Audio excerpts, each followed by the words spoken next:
Hoje nós vamos uma análise super importante do depoimento de Michael do caso Vitória. Vamos analisar aí as expressões faciais, os sinais não verbais, a linguagem corporal. Vamos entender se realmente ele estava falando a verdade, estava mentindo, se ele estava sob pressão da polícia ou não. O que o Michael sente durante esse depoimento. Alguns sinais reveladores trazem algumas verdades que nós vamos analisar aqui neste momento. Pegando já no início desse depoimento, nós podemos perceber que Michael está extremamente desconfortável. Os dedos entrelaçados, ele gesticula muito pouco, o olhar muito perdido. Só que esse desconforto pode se dar pelo contexto que ele está em um depoimento policial. Isso é super normal. Mas o fato é, não há emoção de medo nesse momento. O estado emocional dele não é de medo. Há medo sim em algumas situações cruciais nessa análise, porém, o estado emocional dele não é de medo. E precisamos entender que o medo é uma emoção que está ligada à ameaça. Então, se ele realmente estivesse se sentindo ameaçado, coagido a dar um depoimento, nós teríamos aí essa emoção mais presente, o que não aconteceu. Até mesmo nesse momento é possível ver algumas tristezas nele. Está no estado emocional mais de tristeza, e a tristeza significa perda. Se eu perco algo, automaticamente eu fico triste. Seja pessoas, relacionamento ou até mesmo a autoimagem, que é o que eu acho que aconteceu com o Michael aí, porque tristeza em relação à Vitória não há. Não havia aí um relacionamento, ele não mostra essa tristeza. Inclusive, em alguns pontos, nós podemos ver um distanciamento dele, um afastamento até mesmo verbal de Vitória. Então, a tristeza para mim, neste momento, é da autoimagem. É como se ele tivesse arrependido, não pelo que ele fez, mas, nossa, olha só o que está acontecendo, olha a situação que eu estou. Então, tem a tristeza dessa autoimagem, mas não é em relação à perda da Vitória. Nesse segundo trecho, nós vamos analisar agora um momento crucial em seu depoimento, porque Michael diz, segundo a versão dele, que ele estava sendo ameaçado, porque ele tinha tido um relacionamento muito pequeno, teria ficado uma vez com a Vitória. Por conta dessa ameaça, teve a motivação aí do crime, mas o fato é, quando ele é questionado, um ponto crucial da investigação, quando ele é questionado sobre esse relacionamento com Vitória, aí sim nós temos uma expressão de medo. Por quê? Ele sabia que ele ia mentir. Então, nesse momento, nós temos uma expressão de medo e olha que interessante, quando ele afirma isso, nós temos uma negação com a cabeça. É possível ver nesse momento. E olha que interessante, o nosso corpo ele fala, ele grita e ele é fofoqueiro.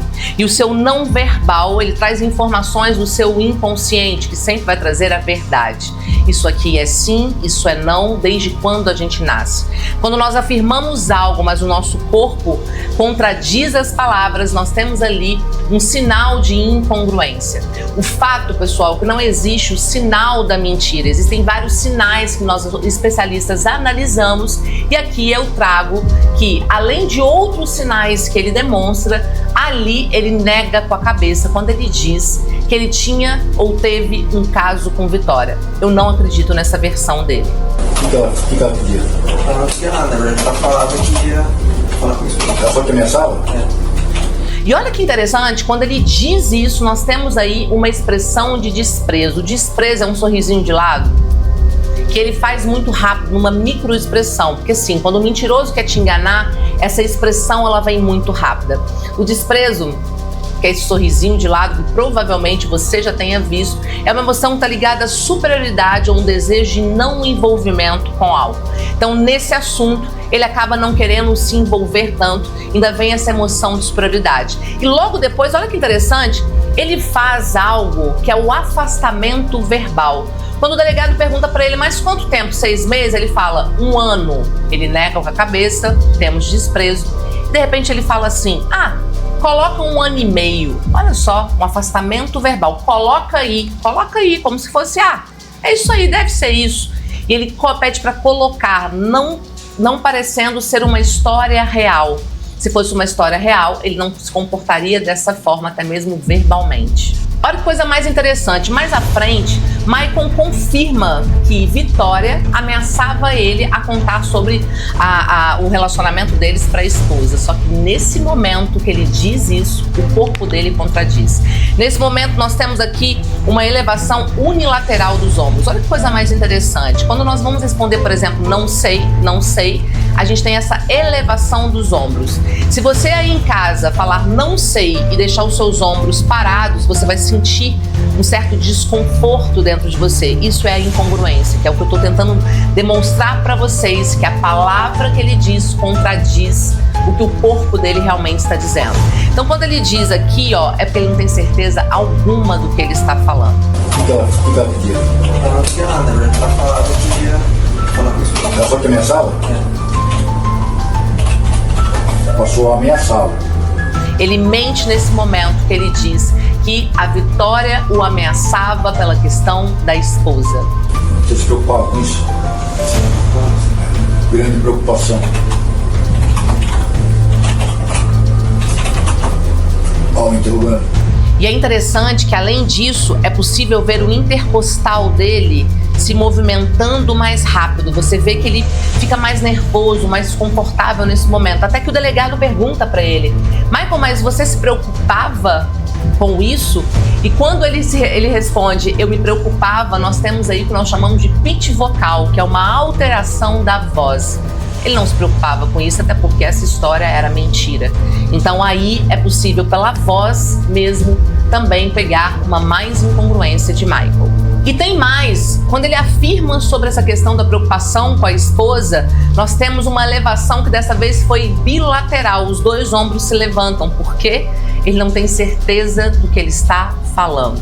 E isso é impressionante porque a gente vê essa alteração na voz, a gente vê essa alteração no corpo. Além disso, quando ele fala sobre a questão da esposa, nós temos uma expressão novamente de desprezo, superioridade, desejo de não envolvimento. Então ele se mostra ali muito preocupado com a questão da esposa, porém, na sua versão, ele traz isso. Porém, o corpo dele demonstra uma outra coisa. Ele não se preocupava tanto assim com o casamento. E nem sequer esse casamento existia. E podem ter certeza que muita coisa vai vir à tona e vão descobrir muita coisa. A gente vê uma especialista agora focando em tudo isso, trazendo à tona todos esses detalhes e bate certinho com tudo aquilo que a gente já vinha falando, não é mesmo? Se de fato fosse uma esposa, se Michael tivesse de fato uma mulher, uma esposa, ela estaria dando entrevista, ela estaria chorando neste exato momento por ele, ela estaria demonstrando um tipo de sentimento, indo atrás, procurando advogados com ele, para ele, estando junto com a mãe do Michael nesse momento de sofrimento ali, estaria fazendo alguma coisa. Mas o porquê que ela se esconde? O porquê que ela não aparece? É porque, de fato, nem sequer esposa existe.